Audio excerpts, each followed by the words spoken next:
What is going on, everybody? My name is Kneeckoh and welcome back to another Nintendo Switch video. So, I made a couple videos recently. One was talking about whether or not I thought you should buy a Nintendo Switch in 2020. The other was whether or not I thought you should buy the Nintendo Switch Lite in 2020.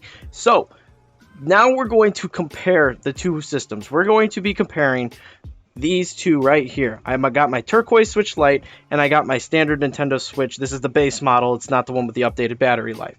I want to talk about each system and then compare the two and say which one you guys should get. The plan with this video is to help people that are thinking they want to get a Nintendo Switch decide which version is best for them. So let's get into it. So first and foremost, let's talk about the Nintendo Switch, the base Nintendo Switch model. This is a fantastic device. I love my Nintendo Switch to death, and pretty much as of right now, this is the only Switch I play. And I'll get into that a little later when I talk about the Switch Lite and why I actually have both systems. So the biggest thing with this, in my opinion, is it's easier to play with friends. That is one of the biggest things. And I'm not talking in terms of online capabilities, because the Switch Lite can do everything that this Switch does online. I'm talking about when you're with friends. Because of the fact that this one connects to the TV, you can actually connect it to the TV, or you can even put out the kickstand and set it down and unhinge your Joy-Cons. You can play with friends so much easier on this. You can connect other controllers and other Joy-Cons to the Nintendo Switch Lite. However, there is a clear size difference. If you look at the two systems, this is much smaller and it doesn't have the kickstand on the back. So you would have to buy a stand of some sort in order to set this up, connect a couple Joy-Cons or a couple controllers to be able to play with your friends. And it's doable, it's just not as convenient, let alone the fact this doesn't connect to the TV, so you can't play games on your television with your friends. If you have a bunch of people over, you can't play Mario Party, can't play Mario Kart. It's going to be on this tiny screen if you do try to do it, which can be kind of a pain in the ass. So in terms of actually gaming on the normal Nintendo Switch, it's fantastic. I don't have any problems. There are some issues, especially with games like Breath of the Wild and a couple other games. When you dock this Switch, it does seem to have some sort of FPS lag from time to time. It's just what is expected when you play games on the Nintendo Switch. However, when you play them in handheld, there is no FPS drop, so that is something to remember. It is nice to be able to play a lot of competitive games on this. If this is your only platform, if all you have is a Nintendo Switch, there are competitive games on here, and you're probably going to want this Nintendo Switch because you can hook it up to a TV or a monitor and play with an actual pro controller. That is so much better than playing on this little handheld device. I've tried, I love Smite. I've made a video recently talking about Smite. Playing games like Smite on the Switch Lite is not doable, but playing games like Animal Crossing and stuff like that is fantastic on the Switch Lite. So you just have to weigh which kind of games you are actually going to be playing. Now, there's also the factor of the customization. Like, obviously, I have the purple and I have the orange Joy-Cons here. You can swap these out. I could be using one of my other Joy-Con colors with one of these. Like, there's a lot of customization you could do in terms of the colors of your Switch. I mean, you could buy skins for your Switch Lite, but overall, I feel like there's a lot more customization with the base Nintendo Switch model. Now, in terms of handheld play, this is not going to have as significant battery life as this. This is going to last a bit longer. So the new Nintendo Switch model is actually much more comparable to the Switch Lite's battery life in handheld mode. So there's a little bit of a difference there. For me, my Nintendo Switch Lite lasts a lot longer when I'm playing in handheld mode. Ultimately, when I think about the normal Nintendo Switch model, I think of people that are going to have to share their system, because you can set it on the dock and just leave it in the dock and have multiple profiles and all that stuff. It's a lot easier to share this system. It's a lot easier for kids in terms of the fact that you can leave it in the dock and then your kids can play together on the TV.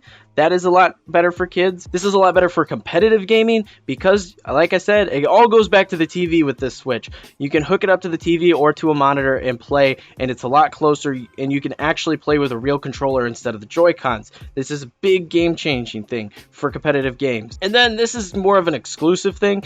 If you're trying to make Nintendo Switch content on YouTube, there is no HDMI out port on this. There is no HDMI output on the Switch Lite. So you would need to have the standard Nintendo Switch model so you could hook it up to a capture card. That is incredibly important if you're trying to make Nintendo Switch content, much like the stuff I make where you're recording gameplay all the time. So now we're going to take a step away from the standard Switch. We're going to talk about the Switch Lite. So the reason I actually bought this thing, the reason I own a Nintendo Switch Lite is because of the fact that I commute to college. I commute, so I didn't want to take my standard Nintendo Switch model with me because of how bulky it is.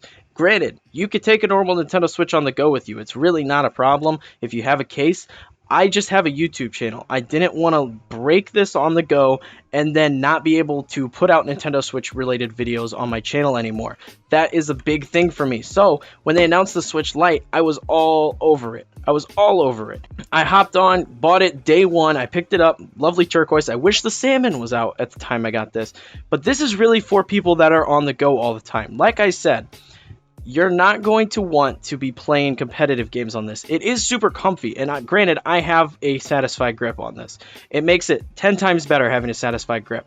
But even holding it normally, I didn't have the grip for a long time. Even holding the standard Nintendo Switch Lite normally, it is a super comfortable system. However, it's just not made to play competitive games. You can play first-person shooter games like the Borderlands collection and stuff like that, because that doesn't matter. But if you're trying to perform to the best of your ability, this just isn't your best route. You can hook up a Pro Controller to it. It's just kind of a pain. This is more for playing the mainline games like Mario Odyssey, Animal Crossing, Zelda Breath of the Wild, Luigi's Mansion, and all of the more single-player, some multiplayer experiences. Like Mario Kart's great on this. Mario Kart's fantastic on this, and there's a bunch of other multiplayer games. There's just certain games that I would much rather play this than this.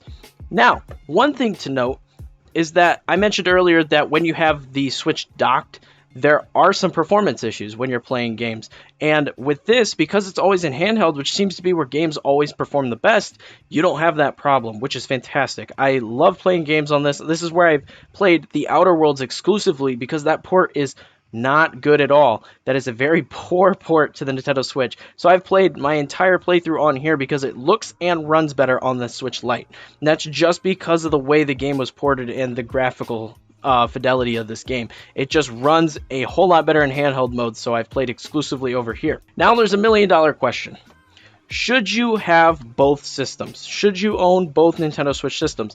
And honestly, I don't think you need to. I really don't. I think it's awesome. It's definitely a convenience factor owning both systems, but I don't think you need to. One reason is I think it's kind of a pain in the ass transferring stuff back and forth because not all games support cloud save. Like Pokemon. Pokemon you can transfer back and forth. I've made a video talking about that.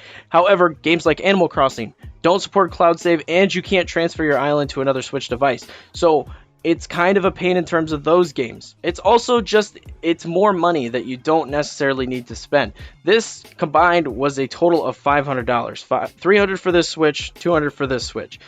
You don't really need that to spend that kind of money to play the Nintendo Switch. You could buy one or the other and be perfectly fine. However, if you are someone like me and you don't want to carry your normal Switch around, if you want to have a Switch dedicated to travel, it is fantastic owning a Switch Lite. I'm not going to lie. It is awesome. And then being able to come home and play all my Switch games on the TV with my docked Switch, it's awesome. Especially for the games that do support cloud save, because you just send your file back and forth. It's fantastic. But it is definitely a convenience factor. You don't need both systems. I would highly suggest if you're looking to get into the Nintendo Switch world, get one or the other. This is going to be for your at-home, playing on the TV, competitive games, stuff like that. This is going to be for your commuting, laying in bed, laying on the couch, and just more of those single-player experiences. Some multiplayer, like I said, with Mario Kart and games of that nature. Smash Bros. Plays fine on the Switch Lite. But if you really want to take the competitive scene a little farther, this is going to be the Switch that you want. Or, like I said, for very exclusive circumstances, the content creation side of things. All in all, both are great. It really just comes down to what you want to do with these systems. So, I hope this video helped. And let me know in the comments below if it did, or if you have any other questions, feel free to ask in the comments below. I'm more than happy to answer any questions that you might have. But that is going to be it for this video, guys. Hope you found it entertaining and helpful. And if you did, be sure to leave a like and smash that subscribe button for more videos like this in the future. Be sure to share the video with your friends. Let's grow this community here on the channel. Speaking of community, we have a community Discord. People over there playing Pokemon, Animal Crossing, stuff like that. So check that out if that's something that interests you. I do stream over on Twitch, Pokemon, Animal Crossing, things of that nature. Really fun times over there, so check that out as well. All my other social media should be on screen here at this point, so if you're interested to keep it up with me, this channel, the second channel, anything like that, be sure to check me out there as well. But like I said, that's all I have for you guys today. Thank you so much for watching. I'll see you all in the next video.